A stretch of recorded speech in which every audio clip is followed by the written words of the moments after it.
Hello mga minahal ko kaibigan followers. Good evening. Sana nasa magandang kalagayan kayo.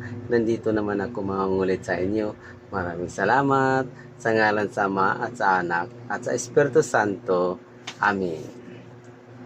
Minamahal naming Panginoon na makapangyarihan sa lahat. Kami po ay dumudulog ngayon sa inyong harapan upang taos pusong nagpapasalamat sa napakagandang gabi na ito sa mga bagay at biyayang aming natamo, espiritual at material.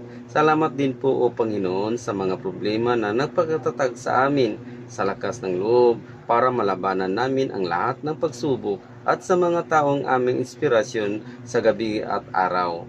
At sa pagmamahal mong walang katulad at sa pagkamatay mo sa krus para sa aming mga kasalanan, lahat ng mga yan at marami pang buong buhay naming utang papasalamat sa inyo.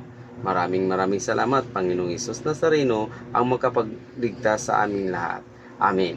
Sa ngalan sa Ama at sa Anak at sa Espiritu Santo. Amen. Babay mga minahal ko kaibigan followers. Good night. Salamat.